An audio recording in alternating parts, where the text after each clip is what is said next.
कि दीपावली का त्योहार कितने लोग मनाते हैं?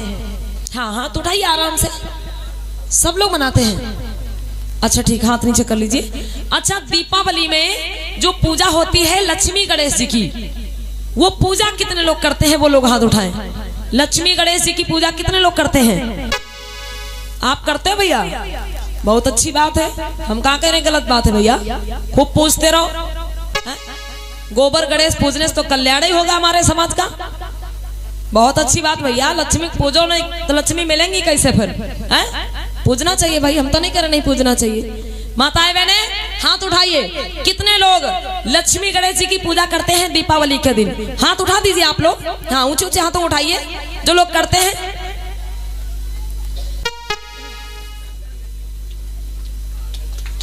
बहुत बहुत धन्यवाद मम्मी जी को, एक बार जोरदार तालियां मम्मी जी के लिए भी बजा दीजिए।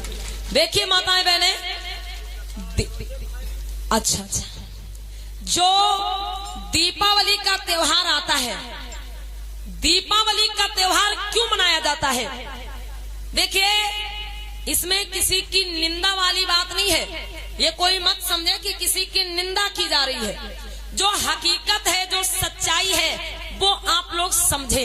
अगर इच्छा हो तो माने और ना इच्छा हो तो मत माने। कोई जबरदस्ती थोपा नहीं जा रहा कि आपको मानना ही है। अगर आपको सही लगे तो माने और सही ना लगे तो कोई बात नहीं, यहीं पे भुला दीजिए, यहीं पे छोड़ के चले जाइए, कोई दिक्कत नहीं है। दीपावली का जो त्योहार है, लोग कहते हैं कि दीपावली का त्योहार क्यों मनाया जाता है? इसलिए क्योंकि इस दिन भगवान राम 14 वर्ष का वनवास पूरा करके पहली बार अयोध्या आए थे। मतलब भगवान राम 14 वर्ष का वनवास पूरा करके अयोध्या आए थे और उस दिन अयोध्या वासियों ने खुशी में घी के दिए जलाए थे और तभी से दीपावली की शुरुआत हो गई। चलिए ठीक है, इस बात को मान लेते हैं कि दीपावली की शुरुआत यहीं से हुई। अगर निबंध लिखने को आता है तो यही लिखा जाता है। बहुत बहुत धन्यवाद मम्मी जी को, ध्यान दीजिएगा। अगर निबंध लिखने को आता है तो यही लिखा जाता है कि हाँ, दीपावली की शुरुआत कहां से हुई? भगवान राम 14 वर्ष का वनवास पूरा करके अयोध्या लौटे थे। अयोध्या वासियों ने खुशी के मारे घी के दिए जलाए, तब से दीपावली की शुरुआत हो गई। बहुत अच्छी बात। लेकिन विचार करिए आप लोग भैया, दीपावली के दिन पूजा किसकी होती है? लक्ष्मी और गणेश जी की। और दीपावली आने की खुशी में किसके आने की खुशी मनाई जाती है? राम और सीता और लक्ष्मण जी के। मतलब दीपावली मनाई जाती है राम के आने की खुशी में। और इस दिन पूजा किसकी होती है? लक्ष्मी और गणेश जी की। अरे भैया, जब राम सीता के आने की खुशी में दीपावली मनाई जाती है तो इस दिन पूजा भी किसकी होनी चाहिए? राम और सीता तो पूजा होनी चाहिए, लेकिन उनकी पूजा नहीं होती, पूजा होती लक्ष्मी और गणेश जी की। मतलब बारात किसी और की भाई, कलेवा कोई और खा रहा है। आने की खुशी में किसी और के मनाई जाती है और पूजा किसी और की हो रही। चलिए इस बात को यहीं पे छोड़ देते। कुछ लोगों का मानना होता है कि नहीं नहीं, दीपावली के दिन लक्ष्मी और गणेश जी की पूजा इसलिए होती है क्योंकि दीपावली के दिन लक्ष्मी जी की पूजा करने से घर में धन आता है। दीपावली के दिन लक्ष्मी जी की पूजा करने से घर में धन आता है। मतलब लक्ष्मी माता स्वयं आती है दीपावली के दिन हर किसी के घर में। इसीलिए हमारे लोग क्या करते हैं भैया, मूर्तियां प्रतिमाएं खरीद करके लाते हैं। दीपावली जब आती है 15-20 दिन पहले से देखो, हर चौराहे पे जहां भी चले जाओ सब ढेर के ढेर लगे हुए हैं।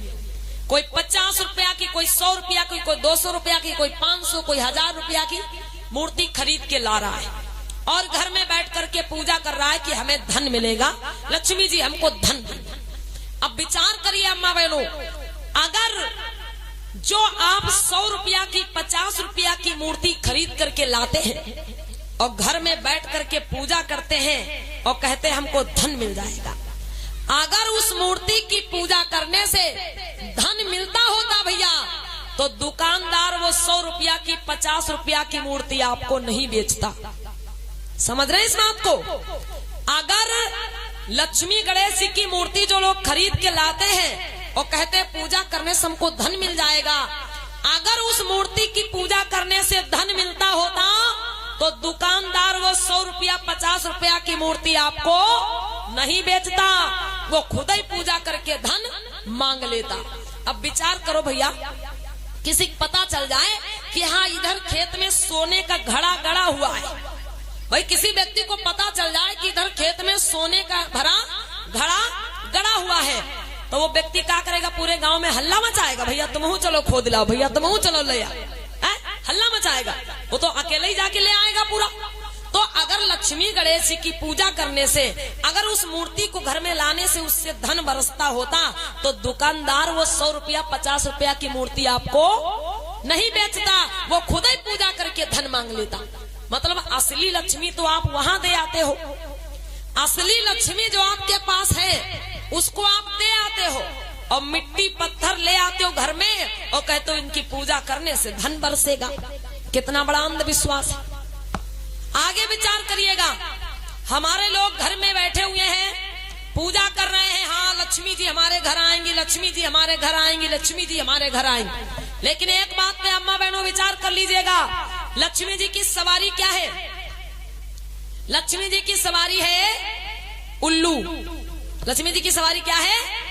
उल्लू। अब आप लोग बताइए, दीपावली के दिन कितना भी कोई गरीब आदमी हो भैया, कितना भी कोई गरीब आदमी हो, हर किसी के घर में ज्यादा से ज्यादा लाइट होती।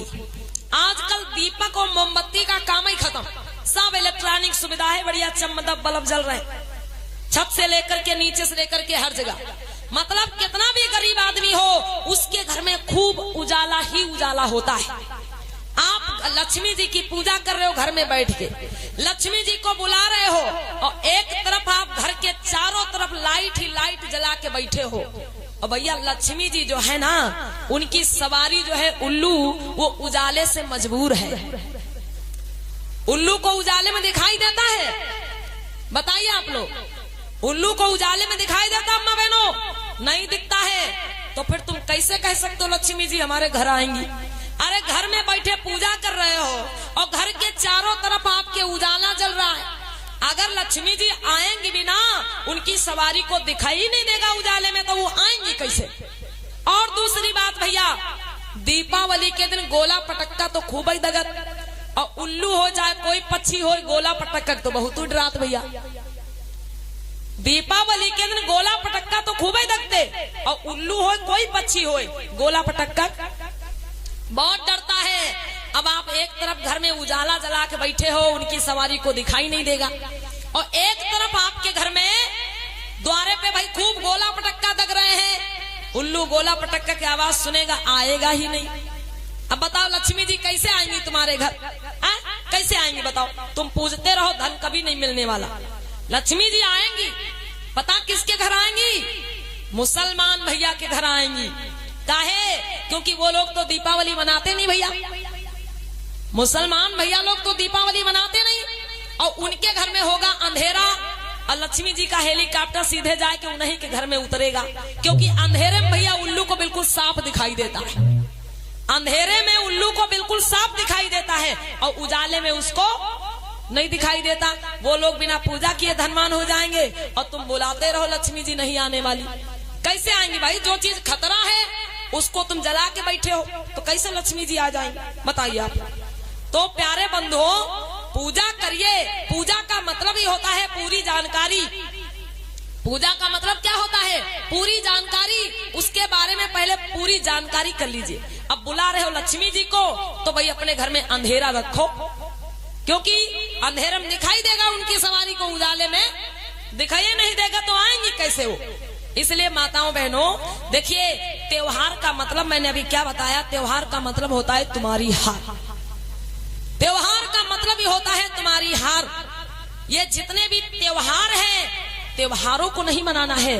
अगर आपको मनाना है तो पर्व मनाइए। पर्व आपके कौन से हैं? 14 अप्रैल बुद्ध पूर्णिमा, विजयदशमी, माघ की पूर्णिमा, ये पर्व है आपके। आषाढ़ की पूर्णिमा, ये पर्व है आप लोगों के। इन पर्वों को मनाइए माताओं बहनों। और बाकी जितने ये त्योहार आप लोग मनाती है ना, ये त्योहार आप लोगों के हैं ही नहीं। ये त्योहार इसीलिए बना दिए गए ताकि हमारे लोग इन्हीं त्योहारों में उलझे रहें और अपने बारे में कबहू कुछ ना सोच पावे। क्योंकि हर महीने में एक त्योहार आता है, एक त्योहार गया तो दूसरा आने वाला है। अब हमारी माताएं बहनें क्या करती, वही त्योहार की तैयारी हम लगी रहती। हाँ भाई, करवा आने वाला, बिटिया के यहाँ करवा ले जाना है। रक्षाबंधन आने वाला, अरे भाई राखी लेके जाना है। भैया दूज आने वाली, अरे भैया दूज लेके जाना है। मतलब इन्हीं तीज त्योहारों में व्यक्ति उलझा रहता है। जितना लोग कमाते हैं उससे ज्यादा इन्हीं तीज त्योहारों में खर्च हो जाता है, लेकिन लोग समझ नहीं पाते। रक्षाबंधन आता है अम्मा बहनों, रक्षाबंधन। अब रक्षाबंधन में हमारे समाज का करोड़ों रुपया जाता है। कैसे करोड़ों रुपया जाता है पता अम्मा बहनों? 1 रुपया की कीमत नहीं होती धागा की, और वो धागा आपको 50 रुपए का दिया जाता है। जो धागा 1 रुपये का होता है, वो धागा आपको 50 रुपए का, 100 रुपए का दिया जाता है। अब बताओ, केवल रक्षाबंधन वाले दिन ही हमारे लोगों का करोड़ों रुपया जाता है। और सबसे ज्यादा ये तीज त्योहार मनाता कौन है? हमारे लोग, SC ST OBC समाज के लोग। सबसे ज्यादा यही लोग इन त्योहारों को मनाते हैं। इसलिए माताओं बहनों, इन त्योहारों को मनाना बंद करिए, क्योंकि त्योहार हमारे आपके हैं ही नहीं, हमारे आपके पर्व हैं। जब बुद्ध पूर्णिमा आए, बड़ी धूमधाम से मनाइए आप लोग। आपके निकट नजदीक में बुद्ध विहार बना हुआ है। कहाँ पर? सोहरिया में। हाँ, ये माननीय हमारे भैया जी, माननीय हरिलाल बौद्ध जी यहाँ पर बैठे हुए हैं। आपके यहाँ बहुत सुंदर बुद्ध विहार बना हुआ है सोहरिया में। माताओं बहनों, जब कोई अपना पर्व आए तो सब लोग मिलकर के बुद्ध विहार में जाइए, पुष्प अर्पित करिए, मोमबत्ती जलाइए, ठीक है, और बड़े धूमधाम से अपने पर्वों को मनाना शुरू करिए माताओं बहनों। एक बात और बता देते हैं, संस्कारों वाली। हमारी माताएं बहनें संस्कार करती हैं। संस्कार कौन कौन से? जिस दिन से बच्चे का जन्म होता है उसी दिन से संस्कार शुरू हो जाते हैं। जिस दिन से बालक का जन्म हुआ उसी दिन संस्कार शुरू हो जाते हैं। जैसे कहीं जब बच्चे का जन्म हुआ तो सबसे पहले क्या होता है माँ बहनों? छठी होती है। उसके बाद क्या होता है? बरहा होता है। उसके बाद क्या होता है? मरचटना होता है इधर, हाँ मरचटना होता है। और उसके बाद क्या होता है? मुड़ना। पूछो ना कुछ भैया। फिर मतलब बच्चे का जन्म हुआ सीतापुर में, लड़कवा का जन्म हुआ सीतापुर में, और नानी रहती फैजाबाद में। और नानी के पास जैसे फोन पहुंचा कि नाती का जन्म हुआ, और नानी तुरंत ही मुंडन माने बैठी पूड़ागिर में। अब गरज हो तुम्हारी बनवावे जाओ भैया, वो तो माना है। अब माना है तो फिर बनवाने जाना है। मेरी माताओं बहनों, इसलिए ये संस्कार भी अपने घर में करिए आप लोग। ये जो मरचटना मुड़ना हमारी माताएं बहनें बड़ी दूर दूर मान देती हैं, और ऊपर से क्या कहती हैं कि अरे जब हम मरचटना करेंगे, जब मुड़ना करेंगे तो बड़ी धूमधाम से करेंगे, नौटंकी करवाएंगे, ऑर्केस्ट्रा करवाएंगे, डांस पार्टी करवाएंगे, तब अपने भैया को मुड़ना करेंगे, ऐसे थोड़े करेंगे। मेरी माताओं बहनों देखो, इन चीजों से आपके बच्चे का भविष्य नहीं सुधरने वाला। मुंडन में, मरचटना में आप लाखों रुपया खर्च कर लो, 2, 4, 5 साल लोग याद रखेंगे अम्मा बहनों, फिर भूल जाएंगे कि आपके बच्चे के मुंडन में क्या हुआ था। लेकिन अगर अम्मा बहनों वही पैसा बचा के अपने बच्चे को पढ़ा लिखा दिए हो ना, तो वो जीवन भर उसके काम आएगा। जितना पैसा छठी बरहा मुड़ना मरचटना में खर्च हो जाता है, अम्मा बहनों ये पैसा बचाओ अपना, ठीक है, ये पैसा अपना बचाओ और अपने बच्चों को पढ़ाओ। ध्यान दें माताएं बहनें हमारी।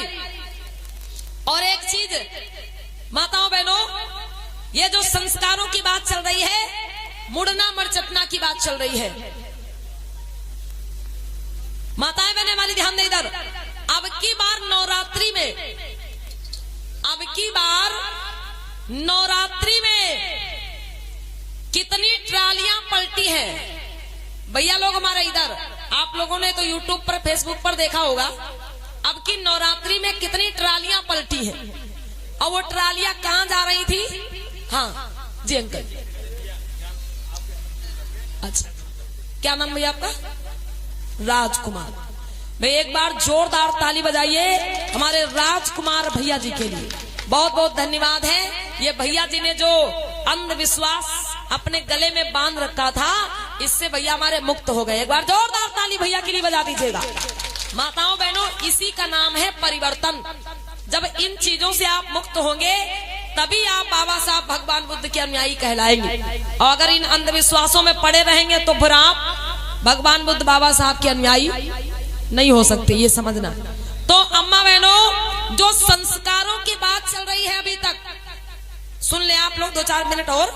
जो संस्कारों की बात चल रही है अभी तक, तो ये संस्कार अम्मा बहनों अपने घर में करिए आप लोग। जो भी मुड़ना मरचपना जो भी होता है ना, ये घर में करिए। अभी नवरात्रि में कितनी ट्रालियां पलटी हैं। एक ट्राली इधर लखनऊ के पास इटौंजा महोना के पास पलटी, उसमें कई लोग मर गए।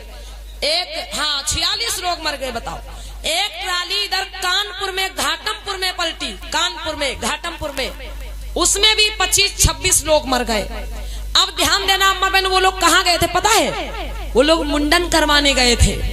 अब मुंडन करवा के लौट रहे थे और रास्ते में ट्राली जाके तालाब में पलट गई। कुछ तो ट्राली के नीचे दब के मर गए, कुछ तालाब में डूब के मर गए। अब बताओ माताओं बहनों, अगर जरा भी शक्ति होती तो इतने लोग क्यों मरते?